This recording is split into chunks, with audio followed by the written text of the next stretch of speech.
Bem-vindos ao Entre Nós, um programa de dicas imperdíveis aqui, na Rádio Web Mackenzie. As mais recentes notícias universitárias e entrevistas com convidados especiais, conectando você com o que há de melhor na vida universitária.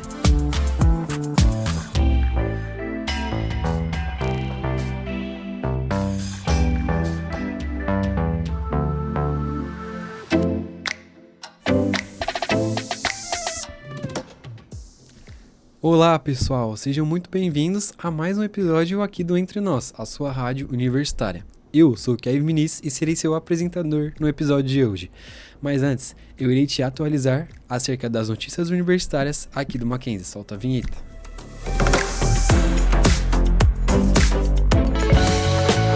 Os eventos mais importantes, as notícias mais quentes.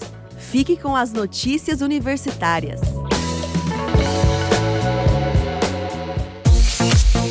O espetáculo Cacos está em cartaz no Sesc Consolação, com a apresentação nos dias 22 e 29 de abril. O coreógrafo Christian Duarte trouxe uma companhia incrível para investigar como o nosso corpo lida com as interrupções do dia a dia. As sessões acontecem à noite e os ingressos são gratuitos. E para quem está com a cabeça no final de semana, a Casa Natura Musical está com uma programação imperdível. Nos próximos dias, o espaço vai receber artistas como Bufo Borellis e Kiko Dinucci, MC Luana com a mixtape Irrefável, Marina Lima e muito mais. Se você ama música, não perca essa oportunidade, já chama seus amigos para garantir presença, porque geralmente os eventos lá costumam lotar. Agora vamos para a nossa entrevista.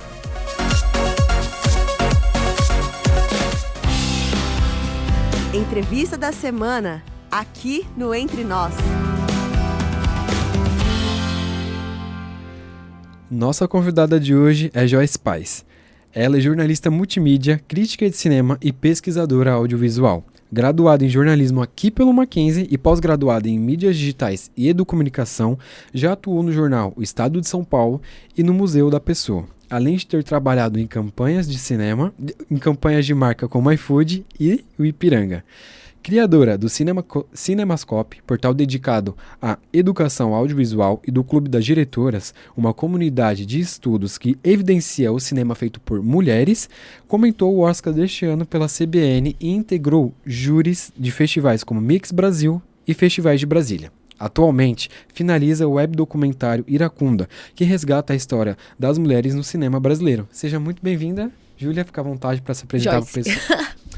Joyce, desculpa, Imagina. Fica à vontade para se apresentar para o pessoal, contar um pouco da sua história, e é um prazer recebê-la. Eu fiquei muito contente com o convite, queria começar agradecendo.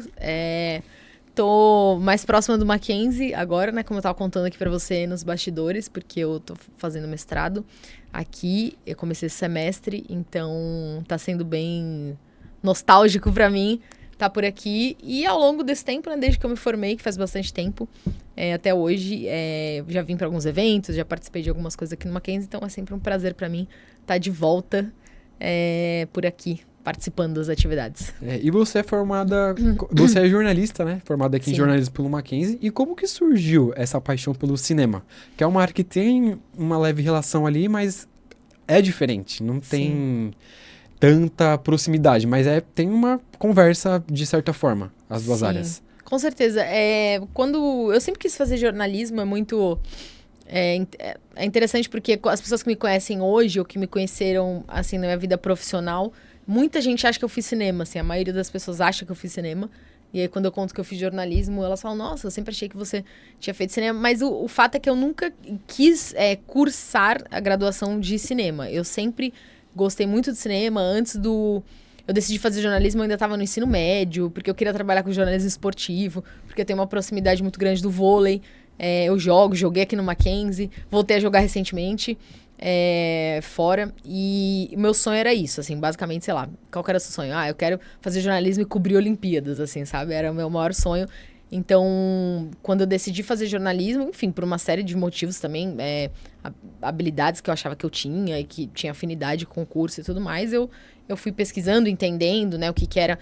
Primeiro eu fui para comunicação, né, esse grande guarda-chuva, assim, comunicação. Depois eu fui entendendo, né, essas dinâmicas, né, publicidade, relações públicas, jornalismo. Fui separando, assim, um pouco as áreas dentro da minha cabeça e descobri que o jornalismo era o que tinha mais a ver comigo. Então, eu entrei no curso, assim, eu diria que eu entrei no curso com esse sonho, né? Quero trabalhar com esporte, quero trabalhar com vôlei, Olimpíada, enfim, esse era meu grande sonho. Só que o que aconteceu, um pouco antes de eu entrar no curso, eu sempre gostei de cinema também, mas eu tinha o cinema muito como entretenimento, que é uma relação que a maioria das pessoas tem com o cinema, né? Do tipo, vou ali assistir um filme, curtir. Cinema. Exatamente, assim, uma coisa leve, tranquila. Então, o cinema era entretenimento na minha vida, como é na vida da maioria das pessoas. Só que aí, quando eu tava no final do terceiro ano do ensino médio, assim, então um pouco antes de entrar, eu fui muito impactada pelo trabalho de um diretor que até hoje é meu diretor favorito, que é o David Lynch, que faleceu ano passado, que é considerada a grande obra-prima dele, né? Que é o filme Cidade dos Sonhos, né? Mulholland Drive, em inglês. E é um filme do começo do século, né? De 2000, 2001 ali. E foi um filme que me impactou muito. Eu cheguei nesse filme por conta de indicação de um cara da locadora, né? A gente sempre brinca, né, essa história das locadoras, né, que era o melhor algoritmo que existia, né, era o dono da locadora, né, porque o cara fazia uma curadoria incrível, assim, e ele indicou esse filme pra eu assistir, e eu fui me perguntando por quê, né, porque o filme é bem maluco, ele falou, não, acho que você vai gostar, ele é meio diferente, ele é meio estranho, mas vai lá. E aí eu assisti, e foi um filme que me impactou profundamente, porque foi, eu já contei essa história 1000 vezes, mas porque foi assim mesmo. É um filme que foi o primeiro filme que eu assisti na minha vida, que ele me impactou muito, né, pela linguagem, pela proposta dele. Ele era diferente de tudo que eu tinha assistido até então. E ele foi um filme que me fez pensar na engrenagem do cinema.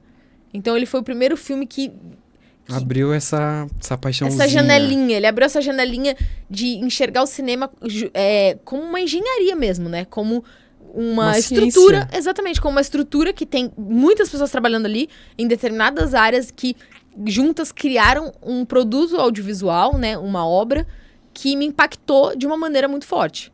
Então não é uma coisa aleatória, né? Existe um porquê por trás daquilo, existe né? Então eu comecei a pensar nessas coisas, assim, eu comecei a pensar nesse por trás, né? Como que o cara faz um filme que me causa tudo isso? Então isso me fez querer investigar o cinema como uma ciência, como uma arte, e entender esses bastidores, né? Do tipo, o que é direção, o que é fotografia, enfim. Então eu comecei a investigar, e aí essa investigação, ela foi, lógico, né, por me aprofundar na história do cinema, né, entender, assim, me aprofundar mesmo, né, entender o que era tecnicamente, mas historicamente também, linguagem. Então eu comecei essa busca, muito por esse start. Eu tava até comentando aqui com você antes, que eu tive aula com um professor aqui também, que foi muito importante, porque foi logo no primeiro semestre, que foi o Salinas. E ele dava uma matéria que não era cinema o nome da matéria, mas era basicamente uma aula de cinema, só que a matéria tinha outro nome. Não sei se era comunicação e cultura, alguma coisa assim. Mas era basicamente cinema, porque a formação dele é cinema, né? Então, ele basicamente era análise crítica, semiótica, enfim. Todas as aulas dele eram baseadas em cinema. Então, tanto que o trabalho era escrever uma crítica de um filme, fazer uma análise. Então, era basicamente isso. E eu entendi também que eu queria muito, que me interessava muito, não era literalmente fazer um filme, né? Embora hoje em dia eu esteja envolvida com produção e até com ficção, né? O ano passado eu estreiei, assim, fazendo projeto de ficção, porque meus projetos estavam sempre mais voltados para documentário e tudo mais. Eu nunca tive esse sonho do tipo, quero fazer um filme. Eu sempre queria analisar, investigar, então eu tinha muito isso, assim, de trabalhar com crítica. Essa era a minha ideia, assim, de trabalhar com pesquisa e com crítica. Então, eu sempre busquei isso desde o início. E foi isso que me fez criar o CinemaScope, que você mencionou, que eu criei aqui dentro, inclusive, durante uma disciplina. Tinha uma proposta lá de fazer um blog, enfim, tinha N possibilidades. E eu e meu grupo, que também gostava muito de cinema, a gente criou um outro projeto, né, que era um blog. E aí, desse blog que era da disciplina, eu gostei muito. E aí, eu acabei criando o CinemaScope, que foi, enfim, foi 2011 que eu lancei ele, né? Oficialmente. Hoje em dia ele tá meio parado, mas ficou nativa aí por mais de 10 anos. E a gente fez muita coisa, virou plataforma de curso, canal no YouTube, muita coisa. Abriu muitas portas profissionais pra mim, essa iniciativa do CinemaScope. Então eu comecei a me enveredar nessa história da crítica e paralelamente, assim, pra tentar resumir, paralelamente à graduação inteira, eu fui estudando a parte. Então eu fui fazendo curso de crítica, de linguagem, assim, fiz muito curso. Tanto com críticos já super estabelecidos, né, cursos livres, quanto cursos no Museu na Imagem do Som, em outras instituições, né, museus, assim, outras várias instituições que oferecem curso de cinema. Então eu fui meio que fazendo essa formação paralela, assim, sabe? Enquanto eu tava aqui na graduação. Sim. Ô, Joyce, quando você fala do CinemaScope, isso foi um projeto acadêmico, à primeira vista, que depois se tornou um site seu, pessoal. Na verdade, assim, tinha um blog, a gente fez, pra disciplina, a gente fez um blog que chamava até Cinema Telinha. Então... Pra disciplina chamava Cinema Telinha. Aí era um blog normal, assim, no WordPress, que a gente fazia algumas críticas, mas tinha isso, de fazer as críticas, de pensar o editorial, então fazia parte da tarefa ali.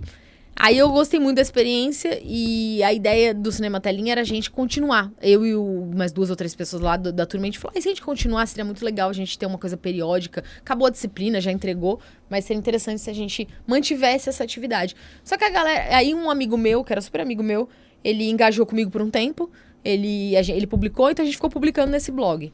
E só que aí ele meio que parou, assim, porque foi fazer outras coisas, normal, né? Acontece.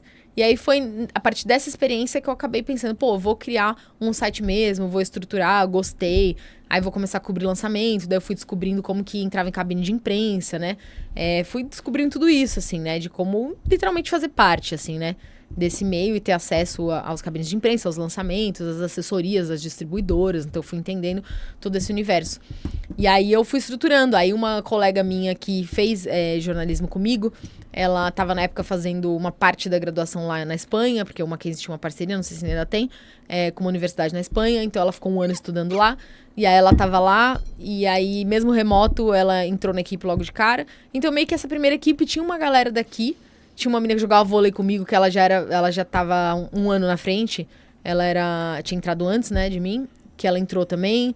Então, no primeiro momento, assim, eu chamei um pessoal da vida, que eu conhecia da vida. Tinha um amigo meu da USP, que fazia letras. Então, era uma galera assim... Não era só aqui do Mackenzie, então? Não era. Tinha gente do Mackenzie, mas não era só. Você abriu pra outras pessoas. Não, aí passou conhecia. muita gente, assim, passou mais de 50 pessoas pelo projeto. Caramba. A gente chegou a fazer processo seletivo uma época, assim, nossa, 400 inscrições. Tipo, teve uma época, assim, que a gente teve muito alcance. E teve uma repercussão bem interessante, assim. E aí eu fui fazendo, aí a coisa foi crescendo, foi ganhando dimensão. Aí depois eu criei o canal no YouTube, eu fiquei ainda meio resistente, porque eu não queria aparecer. Aí, depois que eu aceitei que eu ia ter que dar as caras, eu criei o canal. Mas o canal veio meio depois, assim. O CinemaScope eu criei em 2011, o canal ele começou em 2016. Então eu demorei muito, assim, eu fiquei muito resistente. Enfim, aí foi indo, aí virou uma plataforma de cursos. Aí a gente criou a plataforma de cursos, aí foi indo. Aí hoje tá lá, né? A gente não atualiza mais. Eu tenho até planos de eventualmente voltar. Mas foi uma coisa que meio que a vida aconteceu, né? A gente ficou mais de 10 anos direto, né? Sem parar, assim. E talvez às vezes nem faz tanto sentido mais pra hoje em dia, pra sua carreira também. Exato. Então, faz parte. Tem final de ciclos também. Sim. Nossa, começo de outros também, né? Começo de outros também. Então, nossa, tava com uma pergunta muito boa, só que deu um branco agora. Falo muito, pode me cortar. Não, tá? imagina, mas enfim. Você diria que ter um senso crítico, assim, que um jornalista precisa ter, foi fundamental, então, para construir esse repertório seu para entrar na área do cinema, assim? Você diria que foi fundamental ter esse senso crítico? Sim, eu defendo muito isso, assim. Eu gosto muito do fato de eu estar trabalhando com audiovisual e eu não ter feito cinema. Eu acho que isso é uma coisa muito boa pra mim. Muito boa. Muito boa, porque eu consigo ter uma visão totalmente diferente das pessoas que fizeram cinema. E o curso de jornalismo, ele tem muito isso, né? Porque ele é um curso, entre aspas, generalista, no sentido de que você toma contato com várias áreas e possibilidades. Sim, então, você passeia, né? Você passeia ali por vários lugares e aí você descobre o que você gosta, ou se você já sabe o que você gosta, você mergulha ali. Então, você tem essa possibilidade que é maravilhosa, né? Que é de você experimentar e você descobrir, de fato, o que você quer fazer, né? É muito dinâmico, assim, nesse aspecto. E isso é muito interessante. Eu acho que é muito próprio do jornalista, né? Do tipo, tá sempre com essa antena... Sempre com essa antena ligada. Exatamente. E meus amigos até me brincam comigo. Falam, nossa, você consegue engatar conversas em qualquer assunto aleatório. Sabe assim? Mas Porque isso é bom. exatamente, porque é isso, né? Eu acho que é sempre uma coisa que sempre também foi muito importante pra mim, que eu tenho isso, e eu acho que é uma característica que sempre me ajudou, é muito manter essa curiosidade constante, né? Essa curiosidade constante em querer investigar, em querer saber e querer me aprofundar. Então, acho que ter essa curiosidade com o mundo é uma coisa que ajuda muito, sabe? Você não entrar no automático, você tá sempre ligado com o que tá acontecendo, né? A nossa área é muito dinâmica. É o que eu falei pra você, o curso, ele é totalmente outro da época que eu me formei aqui. O mundo, a comunicação é totalmente outro, né? Da época que eu estive aqui. Então, é uma área que ela não é fechada em algo fixo, que nem muitas áreas, que, sei lá, tá 100 anos é do mesmo jeito. Ou mudou muito pouco.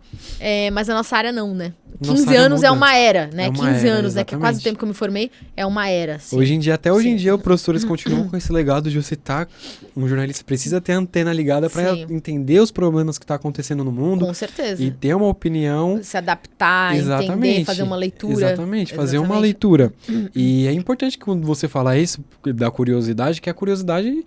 Quando você tem a curiosidade de entender um tema e você vê que você gosta desse tema, é interessante, porque você pode até, inclusive, seguir a área e não necessariamente ter uma formação. Eu tenho uma amiga que estuda, por exemplo, muitos aspectos de psicologia, ela estuda muito economia, ela estuda muito, mas ela não tem uma formação. Só que, às vezes, eu pego pra conversar com ela e a curiosidade faz isso mesmo. Ela faz você buscar resposta pra temas que, às vezes, você não tem uma resposta ali. É até interessante você falar disso, que eu preciso um pouco, falar a verdade, de curiosidade, às vezes. Hoje em dia é tudo tão massivo, tão telas, que, às vezes, isso é tirado um pouco da gente, em partes. Sim. Curiosidade. Sim. Bem legal. Isso que você falou é muito legal, né? Você falou buscar respostas. E isso é uma coisa que também, falando mais da parte de mercado mesmo, assim, profissional, uma coisa que eu percebo, até falando mais da minha produtora agora, né? Passando um pouco pra frente e falando hoje. Eu percebo muito isso quando eu tenho que falar com o cliente. Enfim, até aspectos de negociação, de defender o meu trabalho, de defender o que eu tô fazendo, de vender uma ideia, enfim. E esse aspecto de buscar resposta, tem o que você disse, tem muito a ver com a habilidade de resolver problema. E é uma coisa que eu sempre falo. Quando eu fui pro mercado, assim, e tive alguma experiência, né, em jornal, museu, enfim, fiz trabalho pra agência e tal, uma coisa que, assim, isso é fato, real, a sua capacidade de resolver problema é a coisa mais importante que você pode ter. Sabe assim? Porque o mercado, ele quer isso, né? Ele quer pessoas que resolvam problemas. Sabe assim? Então, você tem que ter essa proatividade. Você tem que ter essa visão sistêmica da coisa. Sabe assim? Se você fica muito fechado ali em uma etapa. Por isso que é muito importante isso, né? Você ter noção de todas as etapas. Você ter essa visão global do que está acontecendo. Você não precisa ser especialista em tudo, mas você precisa entender esse todo para você conseguir fluir no meio disso, assim, sabe? E isso é uma coisa que me ajuda muito, assim, eu ter uma determinada formação, de eu ter me especializado em outras coisas. Então, isso me dá uma capacidade de pensamento que eu acho boa, né? Assim, que me ajuda no dia a dia. E que às vezes a teoria não consegue chegar também. Se não for você trabalhar isso internamente, às vezes a teoria não consegue. Claro que você tem uma base, mas às vezes é só você indo mesmo, dando a cara a tapa pra ver o que acontece. Sim. E quando você fala das experiências que você teve no jornal assim, o que ela trouxe como base pra sua trajetória? Você tá falando profissional? Isso, Tá. O que você trabalhou no Estadão. Sim. Quais lições que você teve trabalhando também? Como, não sei, você poderia até entrar em detalhes se você quiser sobre como que era sua rotina nessa época e etc. Eu entrei no Estadão, eu tava ainda aqui. Aí eu continuei, depois que eu me formei, eu ainda fiquei um tempinho lá, alguns meses e tal. Que esse momento bem complexo, né? Que esse momento que você se forma e aí você fica assim, nossa, e agora, né? Então rola aquele limbozinho, desespero. assim, de... porque você...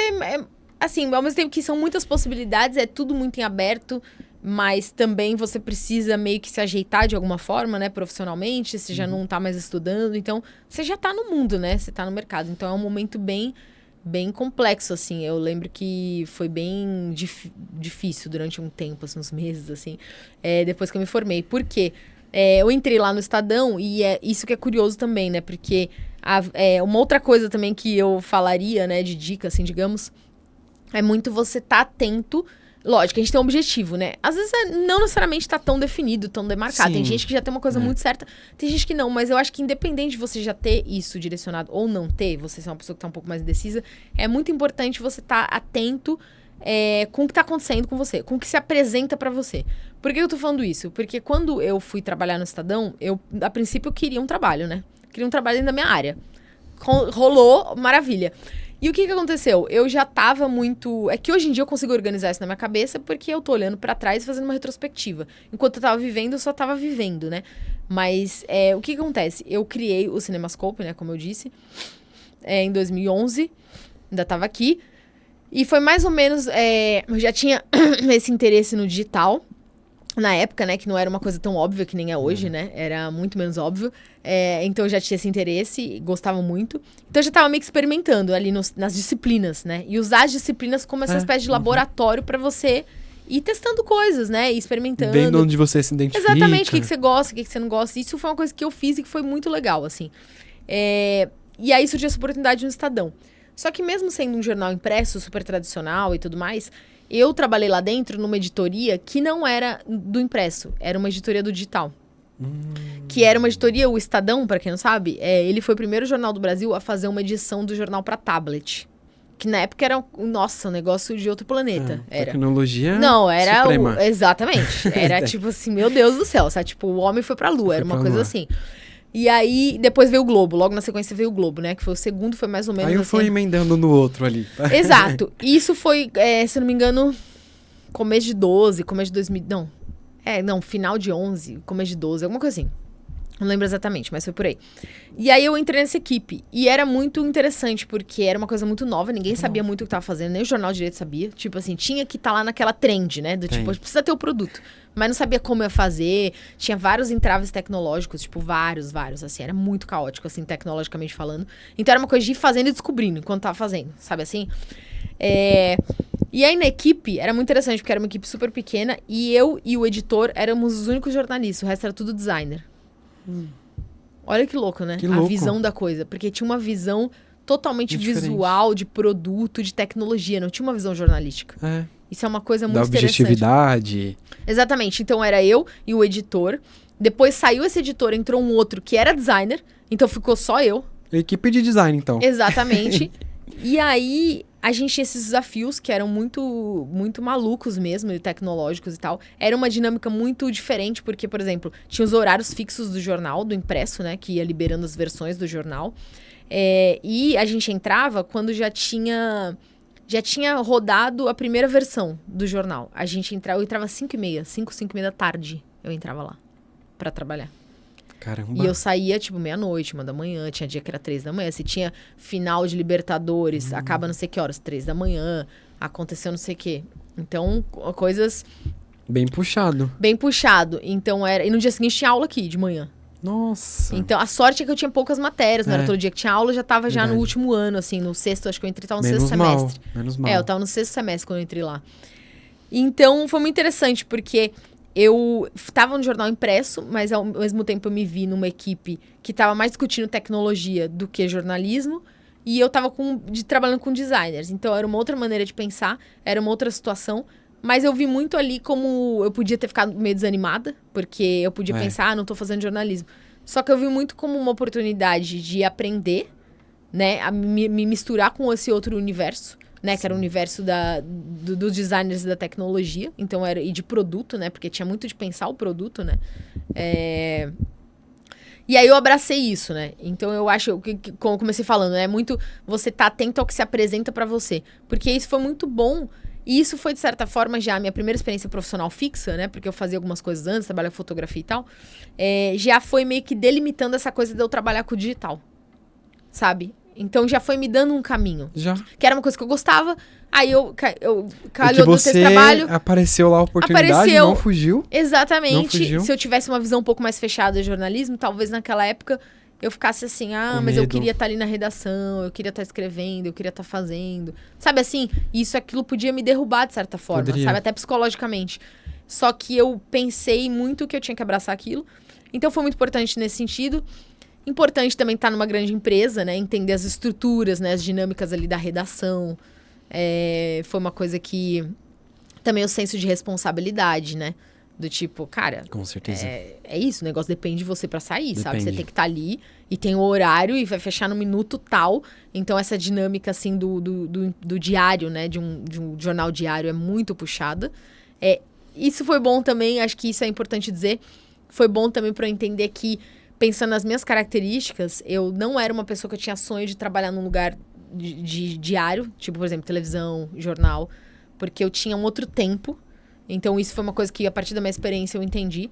Que eu tinha um tempo que eu gostaria muito de conseguir trabalhar as coisas melhor, sabe? Ter um tempo pra pensar mais, sabe? Um tempo ali de... Sim. Então, eu entendi que eu era uma Pra pessoa com essa respirar característica. também. Que tem gente que ama, tem gente que trabalha 30, 40 anos no jornal, vive de adrenalina, vive de pressão, se alimenta disso. Acho isso o auge. E tudo bem, entendeu? Características. Então, acho que isso é muito importante também. A gente entender, porque a gente idealiza muito, né? Tipo, pô, eu Idealiza. trabalhava no Estadão, entendeu? E eu que pedi pra sair de lá. Isso que é louco. E ninguém acreditava, assim. Falava, nossa, meu Deus. Tipo, fica aí E você pra também não sempre. teve medo de sair, isso que é Não, interessante, porque às vezes a exatamente. gente fica muito preso nisso. Preso nisso. Ah, não, mas se eu sair daqui não vou ter outra oportunidade. Ou nossa, o Estadão, meu Deus. E foi Estadão. uma coisa que abriu muitas portas. E o nome É. conta, sim. Conta. Tem a experiência conta. Então foi muito importante Foi. nisso, assim. A experiência é uma grande empresa, dentro da minha área. Essa coisa de eu ter esse olhar pra trabalhar com pessoas de outras equipes, então ter que falar a língua dos outros. Entendeu? Isso era muito interessante, porque eu tinha que falar a língua de outras pessoas que não são da minha área, sabe? Então, isso acho que ajuda muito. Assim, ajuda muito Ajuda. no profissional, porque você vai ter Sim. que lidar com pessoas de outras áreas. E é até bom naquilo que a gente comentou um tempo atrás sobre a resolução de problemas. Exatamente. Que isso vai ajudar muito você Sim. a lidar melhor com as pressões, resolver problemas, você falou que é essencial para a Interagir carreira, com pessoas de outras com áreas. pessoas. Sim, cada vez mais. Hoje, então, nossa senhora, de tudo, né? Porque é uma pluralidade Exatamente. que você vai ter, não só de conhecimento, mas de repertório. Sim. Porque depois você vai, igual você agora, você tem sua própria agência, por exemplo, Uhum. que aí você já consegue lidar melhor com vários tipos de situações, de Sim. coisas. É interessante até frisar isso. É que a resolução de problemas, ela vai ser necessária na vida de todo mundo. Todo mundo. Sim, E como é uma habilidade muito poderosa. É uma habilidade muito poderosa, somada a tudo isso que você já teve de experiências acadêmicas Sim. dentro do próprio Estadão, que Sim. contribui para você abrir seu repertório como pessoa, ser humano, profissional, principalmente. Sim. E só posso fazer um pequeno complemento? Pode. E aí eu comentei, né, que eu também fui vendo minhas características, fui me olhando e pensando, acho que talvez isso daqui, pra mim, tem um prazo, né, de validade e tal. E aí, logo na sequência, eu saí do Estadão e 3 meses depois eu fui trabalhar no Museu da Pessoa. Que eu trabalho na área de comunicação. E aí foi um lugar que eu fiquei 4 anos. Foi meu último trabalho fixo, porque aí depois eu fui, enfim... Empreender. Ser autônoma, e trabalhar mais prestando serviços, no universo da Freelândia, né? Mas por opção também, total. E aí, enfim, fui abrir minha produtora depois e tudo mais. E aí eu fui trabalhar no museu. E aí foi muito interessante, porque era totalmente um outro ritmo. Era muito mais o ritmo que eu tava buscando, sabe? E eu fui trabalhar... E aí tem uma outra característica muito interessante também. Porque eu fui trabalhar com historiadores. Então tinha a minha chefe, que era jornalista, que era coordenadora. Depois eu virei coordenadora da área, quando ela saiu. Mas tinha nós dois jornalistas e o resto eram historiadores, museólogos. Então, galera de educação. Então, era um outro universo também. Então, foi muito interessante isso também. Foi mergulhar nesse outro mundo, assim, o sabe? que é o museu da pessoa? Dá uma contextualizadinha pra entender. Uma contextualizadinha rápida. O Museu da Pessoa é um museu virtual. Isso é uma outra coisa interessante também. Eles têm uma sede física, né, na Vila Madalena. Pode visitar e tudo, agendar visita e tal. Mas eles são um museu virtual que fazem... assim, qual que é a grande premissa deles, né? Falando o mais simples possível aqui. Eles têm uma linha de trabalho, né? De pensamento, de que toda e qualquer história é importante. Toda e qualquer história é uma maneira... É válida, né? Seja de uma pessoa anônima, de uma pessoa famosa. Então, eles trabalham nesse sentido de captação de histórias de vida, né? Eles trabalham muito com essa história da memória oral. E eles constroem várias iniciativas, iniciativas educacionais, educativas, institucionais. Eles fazem uma série de trabalhos a partir desse método. Eles criaram um método, né? Um método de entrevista próprio deles. Eles têm um livro publicado e tudo mais. É super estruturado isso. De coletar histórias de vida a partir desse método deles. E a partir disso derivam N coisas. Como, por exemplo, vou dar um exemplo, você vi que você gosta de futebol. Eles fizeram o Museu do São Paulo. Caramba! Foi o Museu da Pessoa que fez o museu. do São Paulo. Então, eles criam iniciativas museológicas. Então, tem empresas que querem fazer um museu da história da empresa, uma empresa de 100 anos. Então, eles fazem a memória institucional daquela empresa. Eles conhecem a história de toda a empresa. Nossa, mas de assim, toda a trabalho de instituição. mês, anos às vezes. Anos leva, entendeu? Então, aí lança livro, faz exposição, cria museu. Então, eles fazem esses vários trabalhos, seja para empresas, seja para instituições culturais. O Museu de São Paulo foram eles que fizeram, um grande case. Eles têm uma série de entrevistas, eles que estruturaram o Museu do São Paulo, entre outros, né? E aí tem iniciativas educativas, então eles fazem projetos com escolas. Então tem esse braço institucional, né? De memória institucional, tem o braço educativo, que tem a ver com formação, que eles fazem com escolas e tudo. E tem essa parte mais cultural, né? Que eles fazem exposição, então tem N projetos. Eu entrei lá, para dar um exemplo mais palpável, eu entrei lá numa campanha de 350 anos do Correios. O Correios era o cliente deles.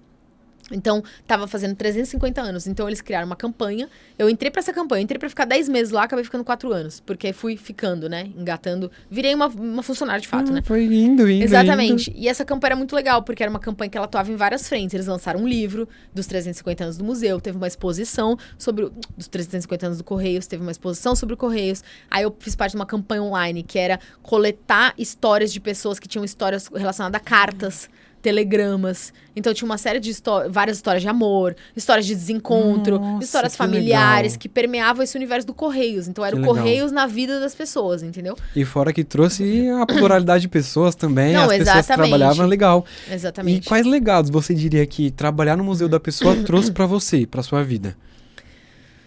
Assim, o museu, o Estadão foi uma experiência muito intensa. Eu fiquei 1 ano e meio só no Estadão. Então foi uma coisa assim, foi 1 ano e meio que parece que durou uma vida, porque era muito pauleira, era muito intenso mesmo, assim, os dias lá.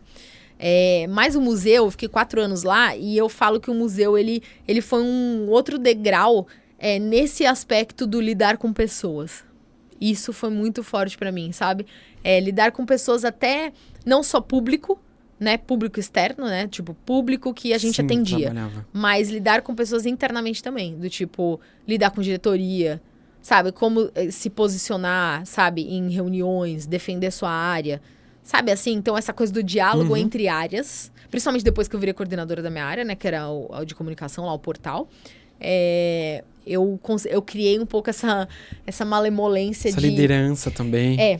Que é meio que assim, você tá lá, é isso, você tem que resolver aquilo, sabe assim, não tem muito pra onde correr, sabe assim, você tem que encarar, você tem que encarar.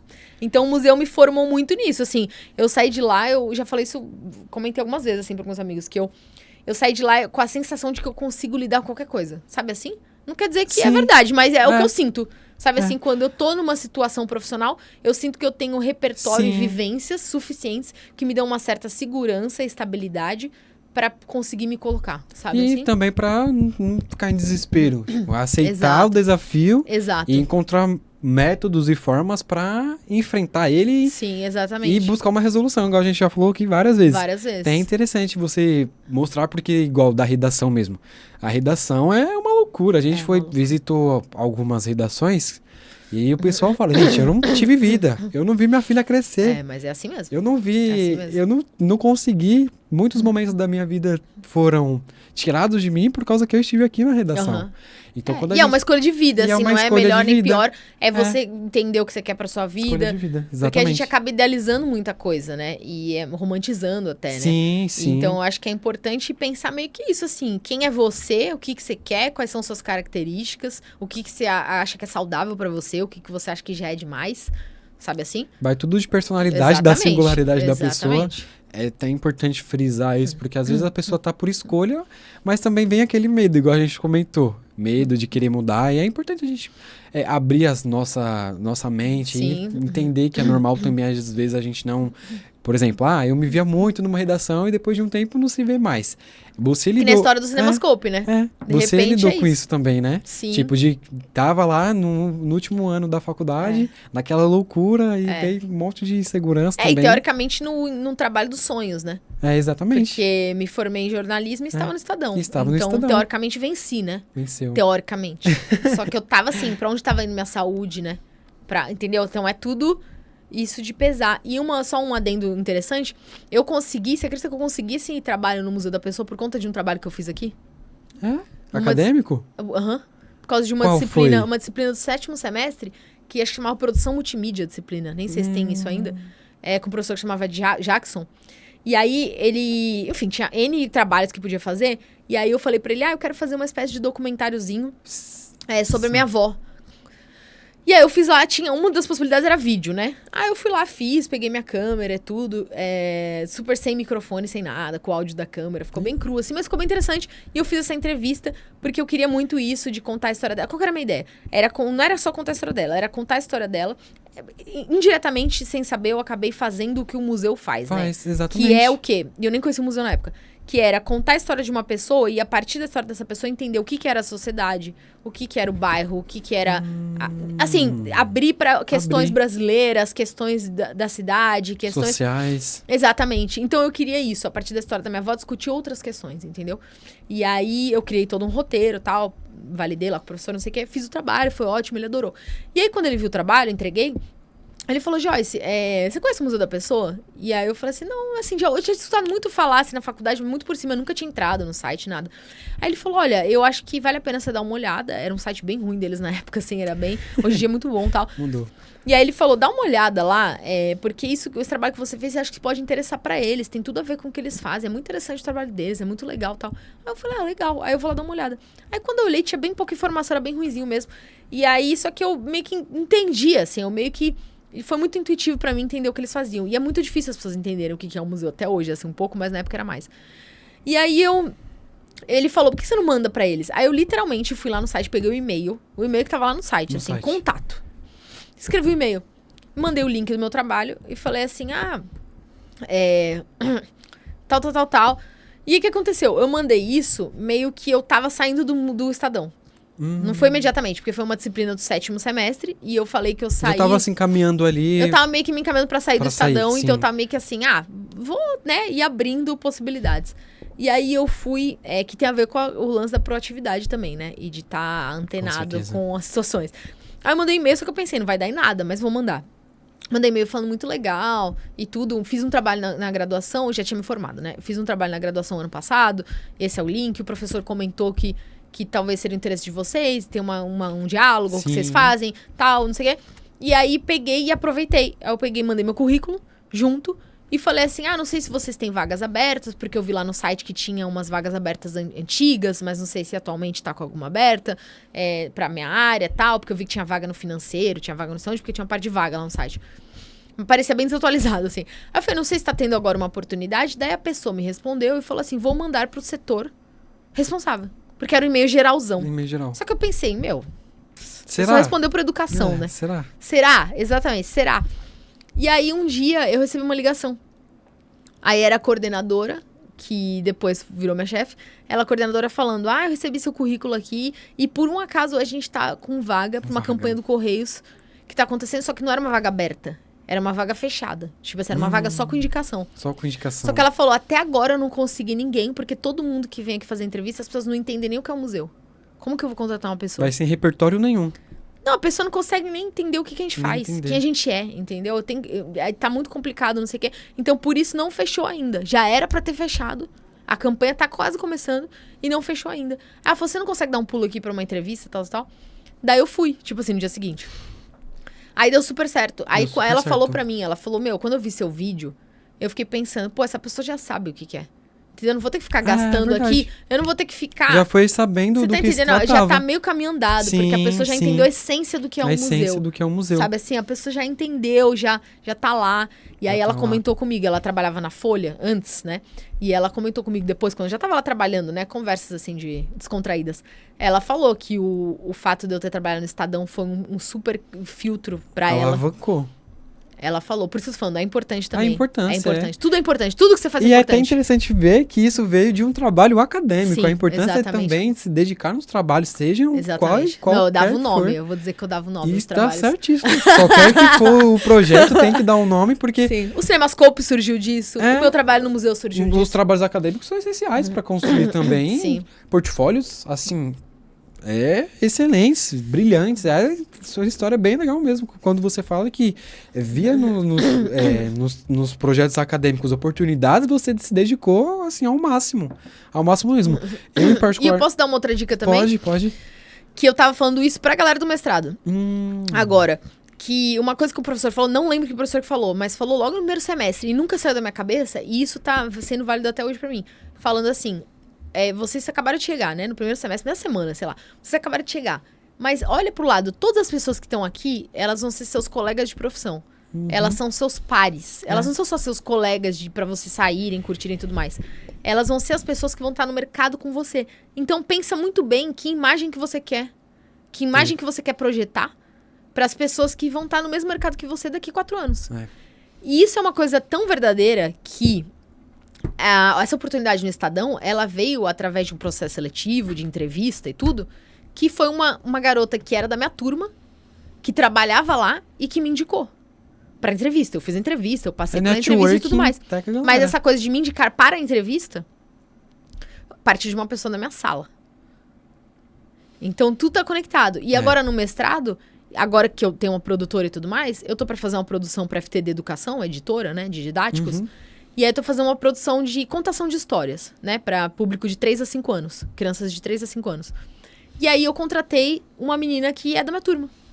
Que ela trabalha aqui no Mackenzie, até inclusive, na capelania. Que ela é atriz. Caramba. Eu precisava de uma atriz e ela tem uma personagem infantil. Ela tem uma personagem que ela já faz vários trabalhos. Que legal. E aí, nessa conversa de primeira semana, ela falou, eu tenho uma personagem assim, assim, assim. Muito legal. E aí, calhou esse trabalho e eu contratei ela pra fazer. Então, é uma coisa muito forte isso. Cultivar as nossas relações, todo mundo, amigos, professores, é super importante mesmo. Exatamente. Eu, particularmente, não conhecia o Museu da Pessoa, a primeira vez que eu escuto falar sobre, mas é algo assim que eu, em particular, também gosto muito, é de ouvir histórias de pessoas, tanto que a gente fez perfilados lá na faculdade, e foi algo que eu gostei muito você vai gostar, de fazer. então...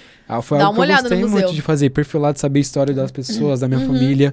É algo desde quando eu entrei no jornalismo mesmo, é algo que eu já tenho mais esse... interesse, né? Esse interesse de saber a história da minha mãe. Sim. Que a gente pensa, igual eu pensava que eu conhecia, mas depois que eu abri esse repertório intelectual de sentar, de conversar, mudou completamente as minhas relações que eu tenho com as pessoas também. Sim. É interessante. E isso pra gente é muito importante, né? Pra gente que é jornalista. Com certeza. A gente tem que saber ouvir, né? Com certeza, tem que saber ouvir. E ter esse interesse. A gente comentou sobre o Cinemascope. E qual é o principal impacto assim, que você busca gerar através do Cinemascope? Então, quando eu criei, né, o projeto, chamei a galera e a gente foi se estruturando, desde o começo a gente já tinha nortes muito, muito definidos, assim, que é algo que eu persigo até hoje, né?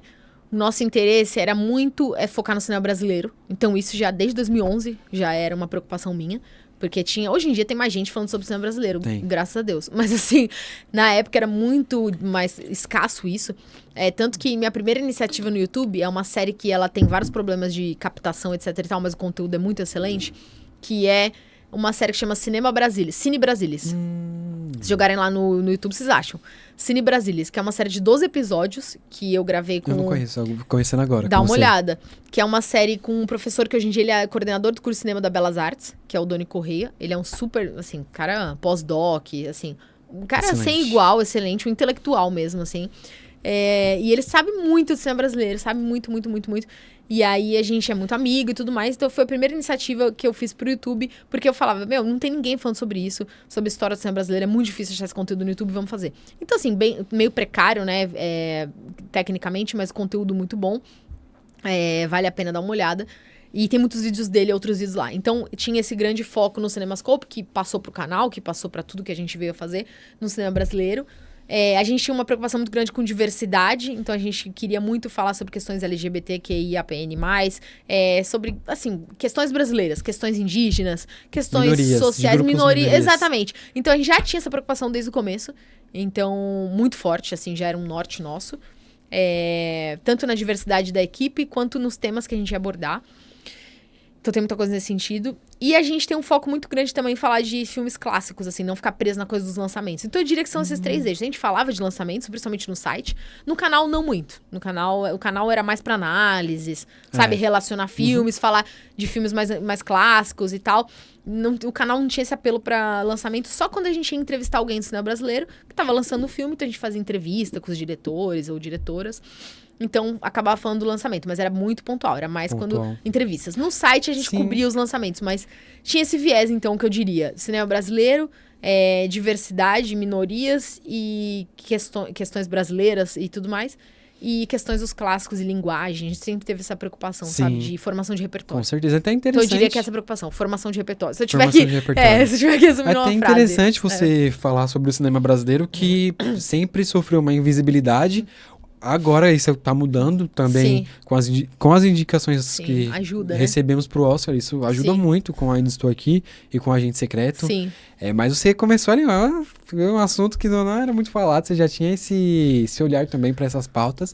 E quão importante é também, porque a gente tira um assunto que geralmente é jogado para debaixo do tapete para dar Sim. mais pauta, visibilidade, trazer mais para debate que antigamente não era. E aí você cria seu clube também das diretoras para já podemos entrar também nesse Sim, quesito, se você quiser. Sim. E é até interessante até te parabenizar por isso, porque tem que ter muita coragem, muita força de vontade para ter interesse também pelo assunto para tirar da invisibilidade. Até dando uma olhada no seu site, eu vi que você comentou sobre as mulheres no cinema que historicamente sempre sofreram um apagamento histórico. E a gente tem que trazer visibilidade e dar mais, como poderia dizer, mais notoriedade para as mulheres que merecem isso, que elas participaram também na construção do legado do cinema. Com certeza. E na verdade, ó, tá aparecendo aqui, ó, bonitão. Linda. A nossa comunidade do clube, né? Algumas possibilidades aí. Então, exatamente, tentando amarrar tudo isso, né? O Cinemascope, ele veio muito dessa minha visão, porque qual que é o meu interesse até hoje, na verdade, né?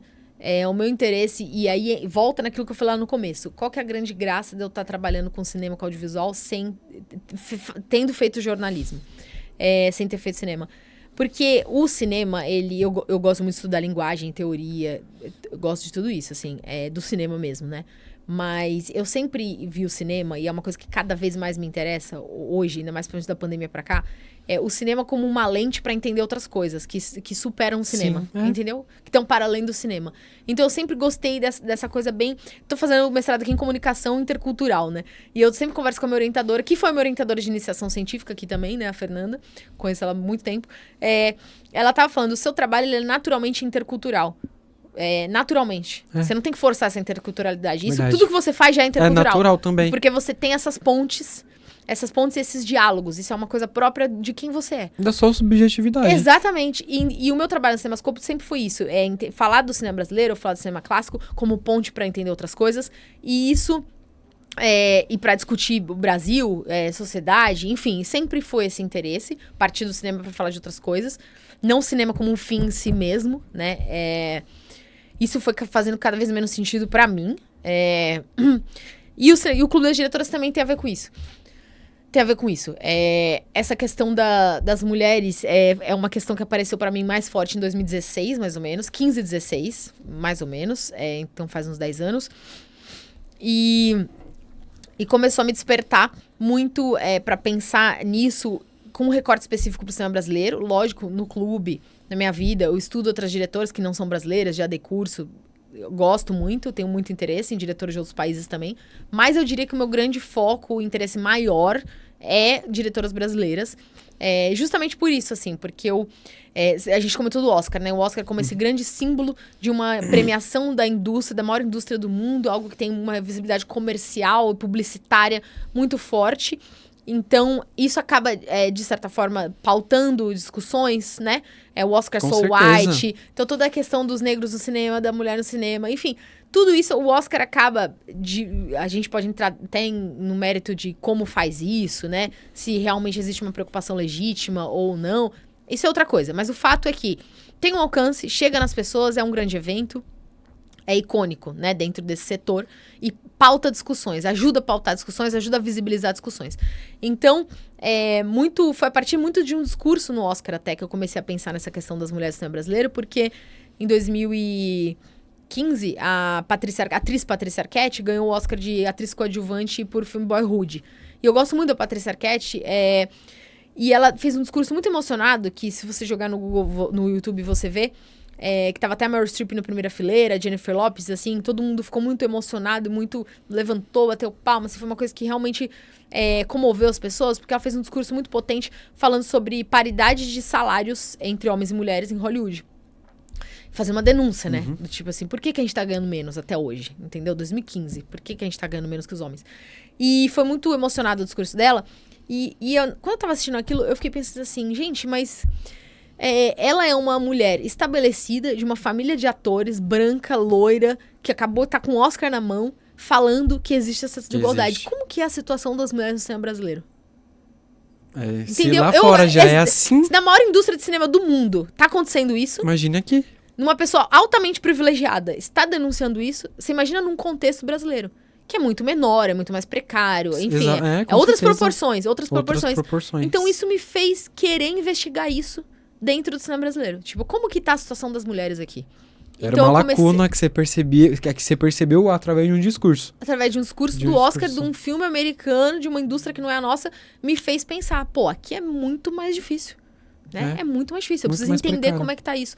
E aí eu comecei essa investigação sobre as mulheres do cinema brasileiro, as diretoras e tudo mais. E eu comecei a mergulhar nisso. E aí eu descobri que existia todo um mundo, todo um universo incrível de invisibilidade e de apagamentos que não tinham chegado até mim. Tanto que você até falou, nossa, pô, se fosse citar uma diretora, não sei. Por que isso? Não chega. Por que não chega? Por muitos motivos. O que mais me pergunta quando eu dou aula é do tipo, como que eu não conhecia essa diretora? As pessoas ficam maravilhadas, ficam contentes de descobrir, e ao mesmo tempo vem uma certa indignação e choque de falar, como que eu não soube disso? Como que até hoje eu não soube disso? E mesmo assim a pessoa estuda cinema.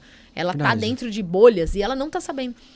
Mas assim, é toda uma cadeia, né? Essa invisibilidade, ela não é só a diretora não... Ela não é só a diretora não ir lá e conseguir fazer o seu filme, né? É o que eu tento sempre explicar. Existe um sistema, é uma coisa sistêmica, é uma cadeia que ela passa por...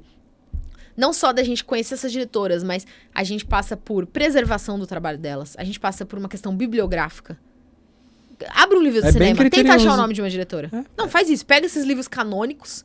Assim, se alguém do cinema aqui estiver ouvindo essa entrevista, então faz isso. Pega esses livros canônicos, que provavelmente está sendo indicado para vocês. E tenta ver quantas diretoras estão sendo citadas. Então é uma discussão que ela perpassa tudo. Ela perpassa a história, o registro da história em si, que são as referências da bibliografia. Ela passa a preservação. Cadê esses filmes? Cadê esses filmes? Que é um problema que acomete a todos, mas nesse recorte agora das mulheres. Cadê esses filmes? Então, assim, aí passa tudo, né? Mecanismos financeiros. Quem tá recebendo os orçamentos para fazer os filmes? Assim, são tantas camadas, entendeu? Se você for desconstruindo isso, você tem que entrar nesse mérito pontual. Então foi muito isso, assim, essas perguntas e esses questionamentos, essas indignações e esse interesse em descobrir essa história escondida. Eu até falo muito sobre isso, né? Que o clube, ele tá ali muito pra revelar essas histórias escondidas, porque existe essa história que ela está para ser descoberta. É uma história que ela existe, mas ela ainda precisa ser descoberta. E que demanda muito conhecimento e muita investigação. Você querer muito, você tem que querer muito, porque tudo é difícil. Tudo é difícil, o negócio não vai cair no seu colo de graça, não vai passar na sua timeline, não vai passar no streaming. Assim, então é tudo uma posição muito proativa de querer descobrir, de querer saber. Exatamente. Então, é mais ou menos por aí. E ao se aprofundar, assim, no cinema feito por mulheres, o que mais te chamou a atenção nesses processos? Olha, infelizmente, as coisas que... uma coisa que eu defendo muito, né, é que a gente tem que entender, é que a gente entende no mundo, isso é a sociedade como um todo, né, não só no cinema, a gente entende o homem como sujeito universal, né? Sim. Então, isso é uma coisa que a gente não para pra pensar muito. A gente debate muito isso em sala, inclusive. Maravilha. A gente debate muito isso em sala. Exatamente. Então, tudo bem, as mulheres assistem os filmes que são feitos por homens, as mulheres assistem os filmes de super-herói, que insistem em falar que são filmes voltados para o público masculino, né? Mas que isso já foi provado que é a maior balela do mundo. Então, assim, as mulheres, elas estão transitando no mundo, que, de certa forma, não necessariamente foi pensado para elas e por elas.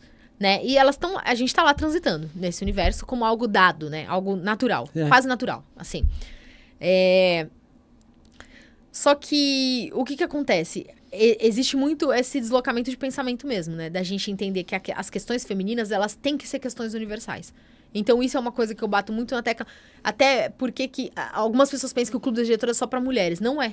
Tem vários homens que fazem parte. Então. Quando eu vi, eu pensei, tá vendo? Aí depois eu li lá embaixo que é pra todo mundo. Você viu que eu até coloquei lá, lá no outro site, eu coloquei lá as perguntas. Porque tem até uns homens que me mandam mensagem em DM, assim, falando, pode entrar? Como é que é? Não sei o quê. Não, pode e deve.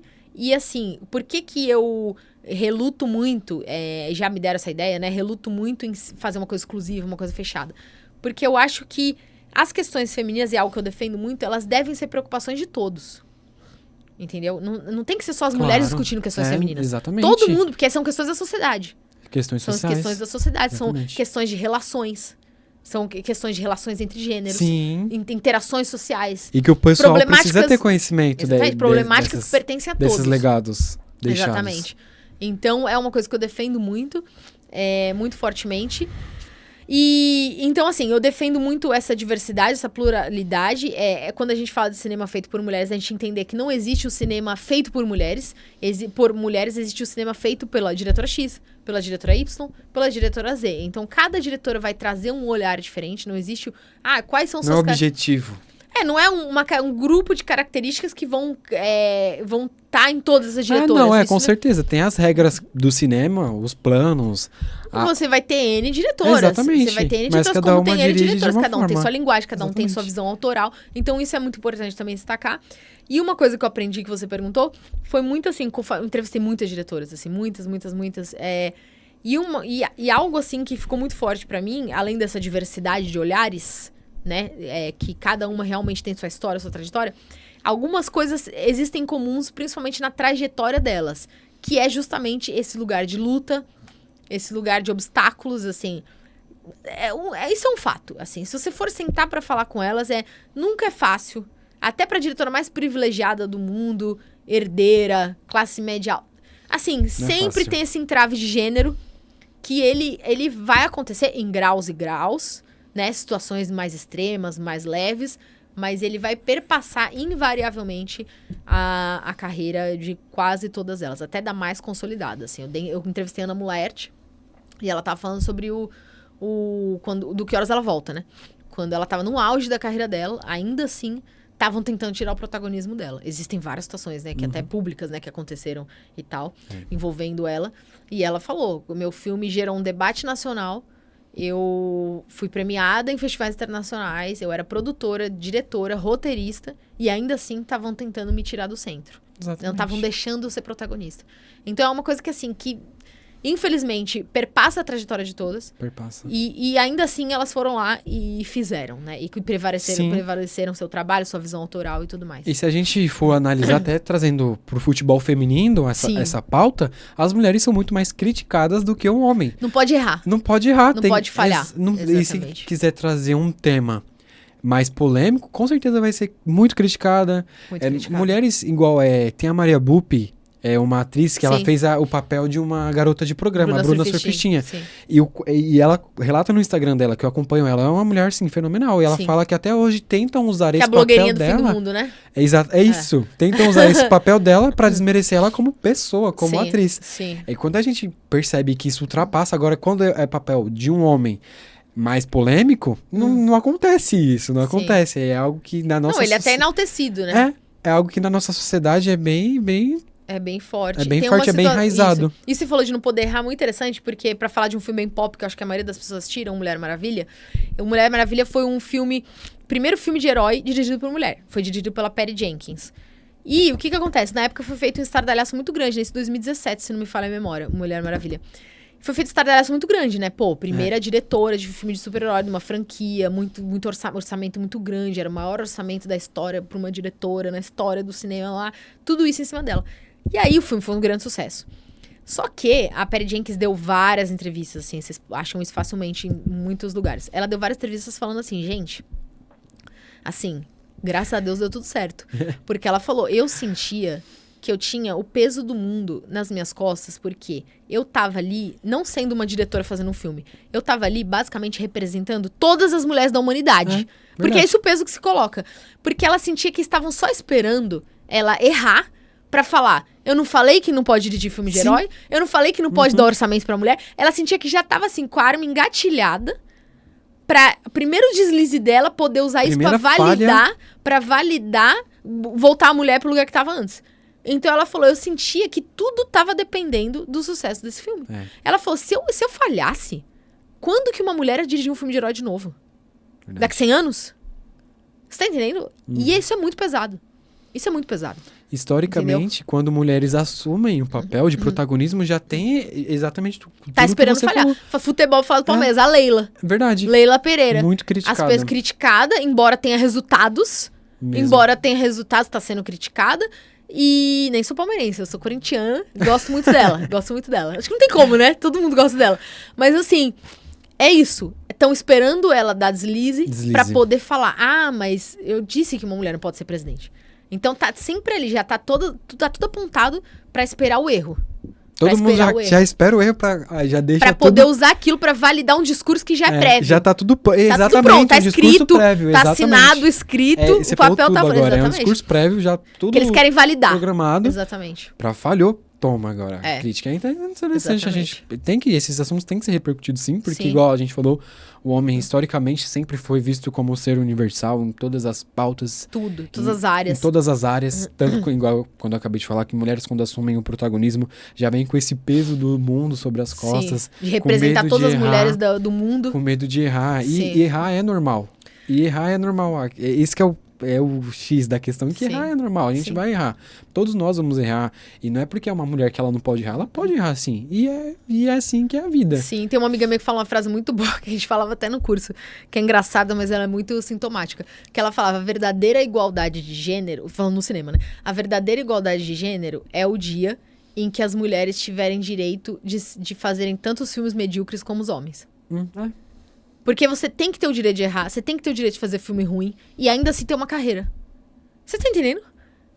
Você pode fazer um filme ruim e ser contratado pra fazer o próximo, Verdade. porque é isso que acontece normalmente, né? É. Tipo assim, filme ruim adoidado, sendo feito adoidado o ano inteiro, entendeu? E as pessoas continuam as carreiras delas, e depois vai fazer outra coisa, aí depois dá certo, aí dá errado de novo, aí muda. E beleza, e faz parte da vida, entendeu? Parte, normal. Exatamente. Só que rola isso. Então, uma outra coisa também comum na carreira das editoras, você perguntou, o que você aprendeu? Outra coisa comum, a descontinuidade da carreira. É muito difícil você pegar um diretor, isso no contexto brasileiro, no contexto gringo também. Isso hoje em dia tá melhorando, mas, assim, né, melhorando daquele jeito. Mas você percebe isso, é uma coisa muito simples. Pega uma diretora e vê quantos anos ela demora entre um filme e outro. Faz esse exercício. Vai lá no MDB, pega uma diretora e compara. Quantos anos ela demorou do primeiro filme pro segundo? Assim, essas lacunas imensas entre filmes, isso tem a ver com financiamento. Totalmente ligado a conseguir financiamento para fazer as obras. E também tem essa coisa da continuidade. É muito comum no cinema brasileiro isso demais. Tem diretoras que fizeram filme 2, não fizeram mais nada. Ou fizeram só curta, nunca conseguiram fazer o longa. Você tá entendendo? Então, isso não é uma coincidência. Verdade. Isso são dados, né? Quando você olha pra isso, você vai entender por quê. Uma outra coisa também que eu acho que alguém tem que fazer uma pesquisa sobre isso ainda, que é uma coisa que eu sempre comento, ou eu mesma, né? Fazer essa pesquisa, que é o seguinte no cinema brasileiro. Uma coisa muito comum. A maioria das diretoras, a real, posso citar muitos nomes aqui, a maioria das diretoras, elas têm as próprias produtoras. Por que será? Será que é porque elas queriam ou porque elas tinham que achar meios de financiar o próprio trabalho? Imposto. Você tá entendendo? É uma sobrevivência pra conseguir financiar ou é porque elas quiseram acumular 5 funções? Não. Você tá entendendo? Foi imposto. Eu acho que elas queriam ficar ali dirigindo tranquilinhas, né? Só que se você for ver, todas têm a própria produtora, porque é uma maneira de você se blindar e você conseguir sobreviver. E você conseguir brigar pelos orçamentos. E você ter sua autonomia, ter sua visão autoral respeitada. Então tudo isso tá conectado, né? Porque não é uma coisa às solta, vezes, assim, ela é uma coincidência. Até consegue financiamento, mas não tem voz autoral. Não tem voz autoral. Acontece que suas pautas, o que você tipo de quer história debater, você quer contar. tipo de história que você quer contar, é silenciado. Eu acredito que deve acontecer muito isso, principalmente com mulher. Sim. Principalmente com as mulheres, que historicamente já são silenciadas. Imagine quando você quer debater um tema... Temas mais sensíveis. Temas mais sensíveis, deve acontecer muito isso, sim. Quando a gente percebe que isso é imposto... Que isso, né, tipo, às vezes não é por vontade própria criar. Exatamente. A gente entende muita coisa da nossa sociedade, muita coisa mesmo. Que são estratégias de você conseguir ter sua carreira, né? De você fazer uma carreira, de você sobreviver no meio. E seguir com a sua arte, etc. E, enfim, é muito assunto. Muita coisa. Muita coisa mesmo. E o clube, falando um pouco agora do clube das diretoras mesmo. Você explica um pouquinho pra galera como que funciona, se a pessoa quiser participar do seu curso e etc. Tá. Então, o clube, ele funciona assim, na prática, né? Como ele funciona? Ele funciona num modelo de assinatura. Então, vamos pensar assim, né? Até aqui, né? Uma vitrine meio estilinho Netflix. Pra baixo tem um pouco mais, algumas coisas também, ali pro lado. Ele funciona com modelo de assinatura. Então, para explicar bem simples, né? É como se fosse um streaming. Então, você paga uma mensalidade ou uma anuidade, né? Anuidade tem desconto, se você fecha uma anuidade, né? Você ganha um desconto. Ou uma mensalidade. Então, pensa que assim, uma plataforma que você paga uma anuidade, uma mensalidade, e durante aquele tempo você tem acesso livre para entrar ali e consumir tudo que tá lá dentro. Então, o que tem lá dentro? Aí entra na faixa do que tem lá dentro. O clube, ele veio como resumindo muito, uma derivação de uma iniciativa presencial que eu fiz em 2019, de cursos presenciais de mulher no cinema. Tinha um curso longuíssimo que eu dava em parceria com uma amiga, que é a Luísa Pécora, do Mulher no Cinema, que é um Instagram super grande, um site super importante também, que começou em 2015, que chama Mulher no Cinema. A gente é muito amiga, a gente fez essa parceria e a gente dava presencialmente. A gente deu numa escola de cinema, num primeiro semestre de 2019, depois a gente fez solo, a gente alugou um espaço e fez, e foi muito legal. A gente foi pro Rio, fazer uma versão pocket. E como eu tava mencionando aqui nos bastidores pra você, a gente tinha uma turnê brasileira programada pra 2020, porque tinha o interesse de muitas cidades. Fortaleza já tava rolando inscrição, Curitiba, Porto Alegre, Salvador, tava tendo o interior de São Paulo, Indaiatuba, já tava acontecendo, tava tudo encaminhando. A gente pensou, a gente vai passar 2020 viajando, dando esse curso. Era um curso que a gente deu aqui em São Paulo muito longo, era de 3 meses, era uma carga horária muito alta, era 50 e poucas horas de curso.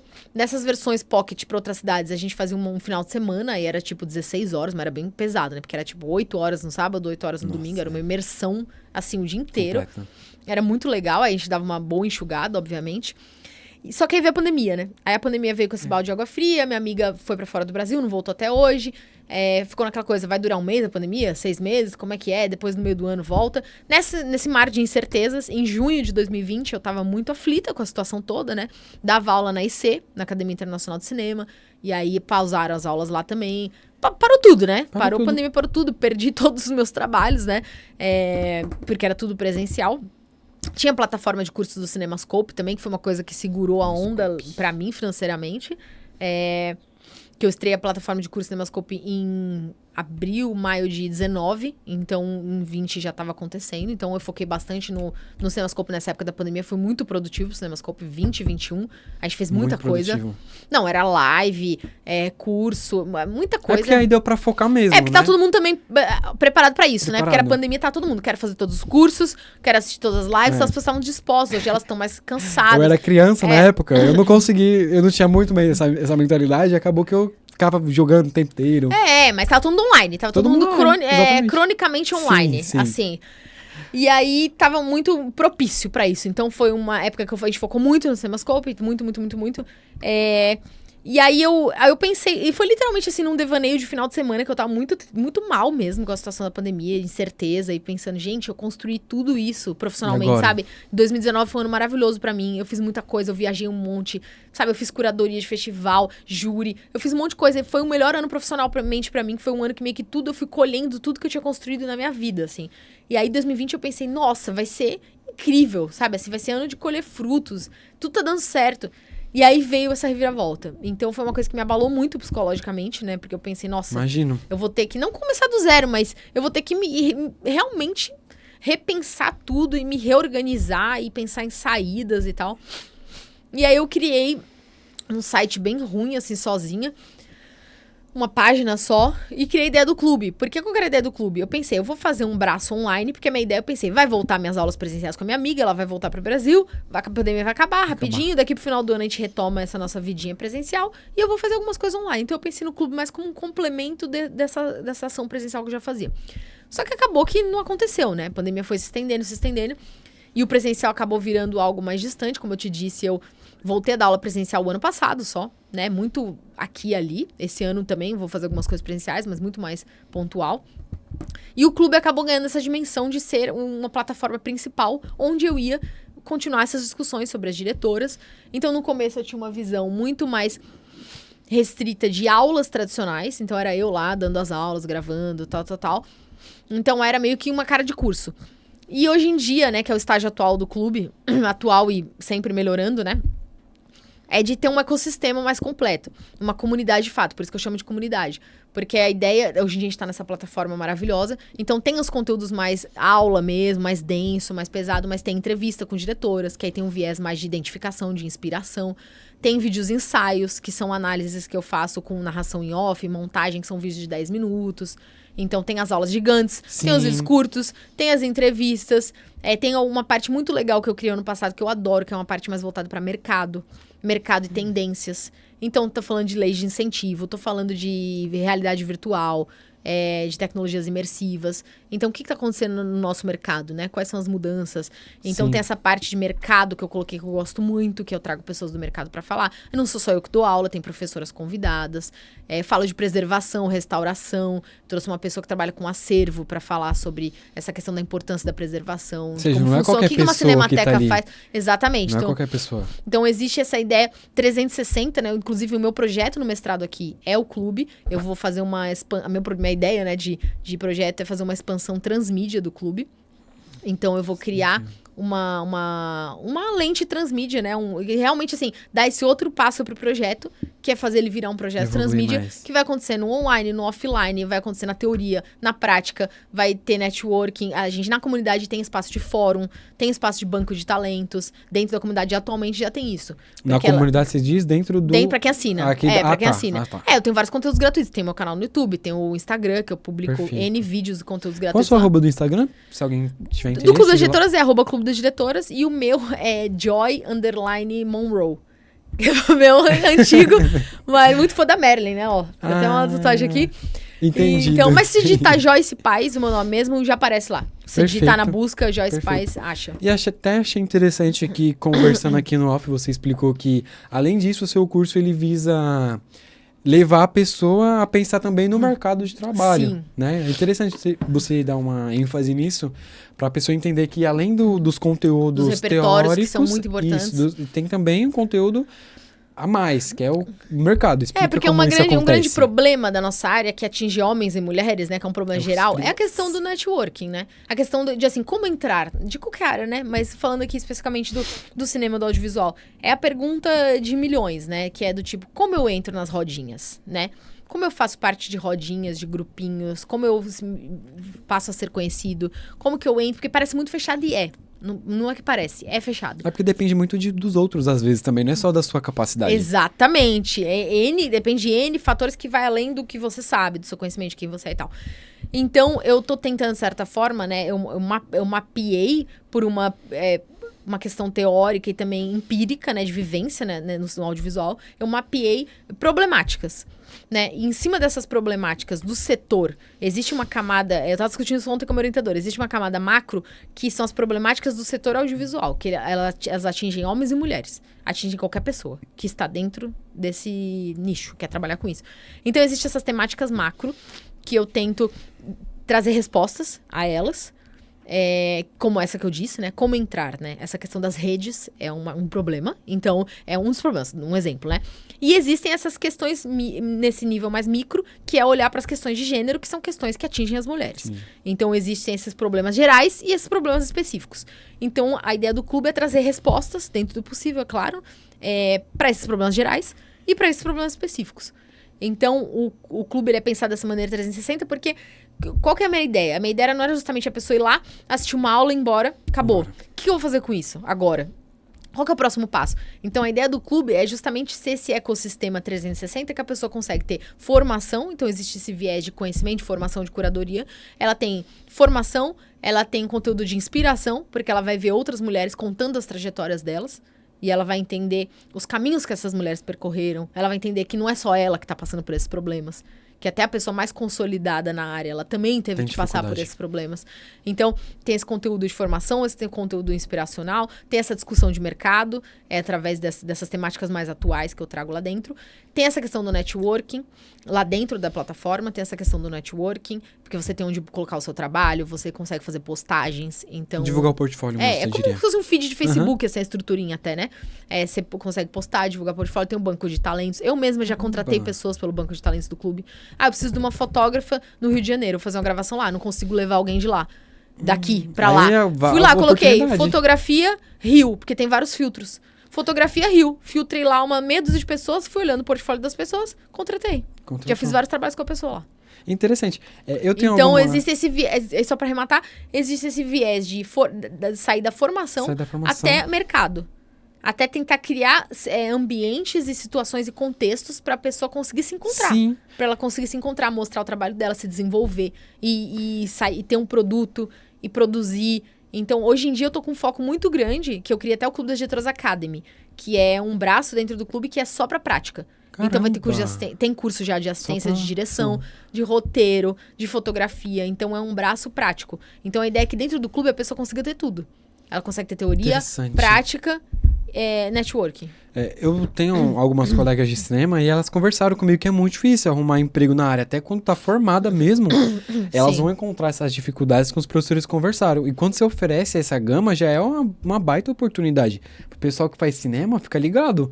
Porque, igual ela falou... Convida a conhecer. Exatamente. Às vezes tem oportunidade lá que do nada, de repente, você pode ser chamado para trabalhar numa área que você goste. Então, nem perde a oportunidade, não. Já vai lá no Clube das Diretoras, já se integra, vai nas redes sociais dela. Sim. Ela convidou vocês agora para ir lá visitar. E é isso. Chama a galera aí. Pode ficar à vontade para chamar. Eu convido todo mundo, né? Não só o pessoal, principalmente o pessoal do cinema, mas eu acho que de outras áreas também, né? Quem é de outras áreas é o mesmo, né? Sou de jornalismo, mas trabalho nessa área. Então, quem tem interesse, eu acho que vale muito a pena. Porque assim, é muito importante, como eu falei, né? Você... eu dei várias dicas aqui. E uma outra dica também, que muitas pessoas me perguntam, como entrar na área, né? Já fizeram muitas essas perguntas. Uma coisa muito básica, gente. A gente tem que conhecer a área, não no sentido assim, o que eu digo... O que eu quero dizer com conhecer a área? Você tem que saber quem trabalha. Quando eu comecei a trabalhar com crítica, eu fui entender quem que eram os críticos brasileiros que eram referência. Sabe? Como que funciona essa estrutura? Onde acontece isso? Tem as cabines de imprensa. Como que faz pra entrar nas cabines de imprensa? Então, você tem que meio que... Tem a curiosidade, que a gente já comentou. Exatamente. Você tem que meio que entender, sabe? Quem são as pessoas, onde elas estão, sabe? Em que meios que elas circulam, como que elas apresentam o trabalho delas. E é muito importante isso, assim, sabe? De você meio que criar um método pra você. Sabe? Não ser uma coisa muito aleatória. Sabe? Eu acho que isso é importante. Você ter essa coisa de você entender onde você tem que estar, como você tem que apresentar seu trabalho. Sabe? Próximo de que grupos. Então, uma dica que eu dou também... sei lá, eu quero trabalhar com fotografia. Vai lá, tem o DAFB, que é um coletivo de mulheres fotógrafas. Diretores de fotografia. Do cinema brasileiro. Caramba, então, assim, vai entender isso. Tem a galera do som que tem seus coletivos. Sem suas instituições, entendeu? Que a galera que é assistente de direção tem um órgão que é só para assistente de direção. Então, vai entender que órgãos que são esses, entendeu? Você vai se associar, geralmente essa galera dá curso de graça. Faz encontros, entendeu? Faz encontros. Imagina você tá no encontro que tem um monte de diretora de fotografia, você querendo trabalhar fotografia. Sabe assim? Então, assim, vai entender onde essas coisas estão acontecendo. E vai se enfiando nisso. Pesquisar bastante e estudar bastante também. Sim. E para encerrar, quais caminhos você deseja seguir a partir de agora, dentro do audiovisual? Tá, eu tô dando um foco bem grande na minha produtora, agora.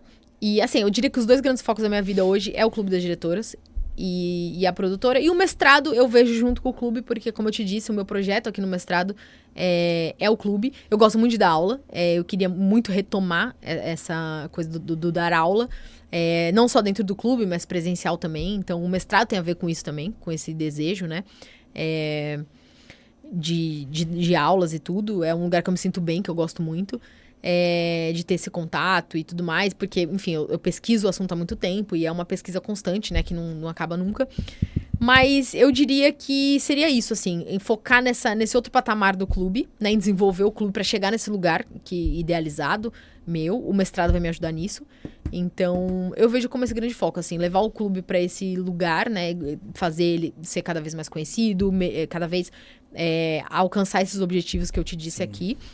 E focar cada vez mais na produtora, né? Porque a produtora também é legal porque ela tem um viés muito específico também. Foi se desenhando pra isso. que é trabalhar com clientes e com iniciativas que tem a ver também já com essas temáticas que eu trabalho de alguma forma. Então, na produtora, a gente não tem muito essa ambição de ser gigante, de ter um estúdio, de ter 50 funcionários. Tipo, não é o nosso objetivo. A gente tem uma ideia mais minimalista, sabe, de produtora, mais otimizada, e os tipos de clientes que eu acabei tendo e que eu depois direcionei, né? Naturalmente aconteceu, mas eu fui direcionando para isso, são clientes voltados para educação, como eu disse, FTD Educação é um grande cliente nosso, esporte. Então, eu tô sempre transitando nessa área. Esporte, educação, cultura. É bem plural, você diria.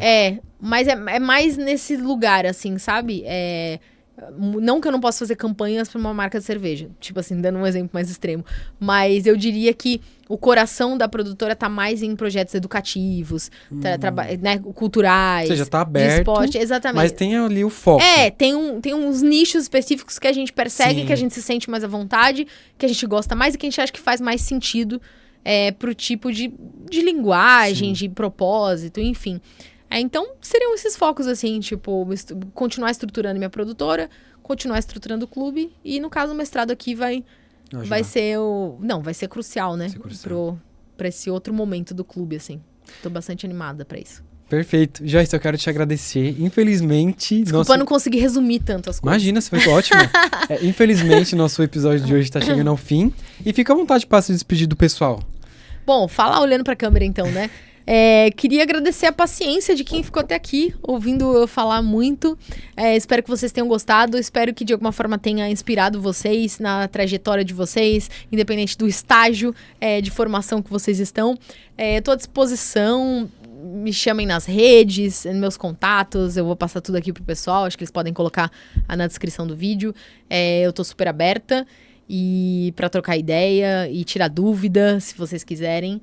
E desejo sorte nesse momento, que é tão importante, né, pra gente. Eu voltei aqui pro mestrado e eu comento sempre pros professores, revi professores, tô tendo aula no mestrado com professores que eu tive aqui na graduação.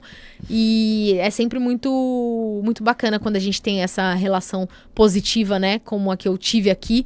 E lembrar dessa jornada, tá sendo muito gostoso pra mim voltar aqui nesse outro momento de vida, de carreira, e poder lembrar de uma experiência que foi muito boa pra mim. Então aproveitem esse momento, porque ele passa muito rápido, mas ele é muito decisivo pra vida de vocês. Gente, infelizmente, novamente, nosso episódio tá chegando ao fim. E eu quero agradecer também a todos vocês que que ficaram aqui durante esse tempo. E não esqueça de nos seguir e nos acompanhar nas redes sociais, que é @MarcaEntreNós, aqui no YouTube também e no Spotify. Agradeço a todos e até o próximo episódio. Tchau, gente. Tchau, tchau. Foi bom, hein? Arrasou.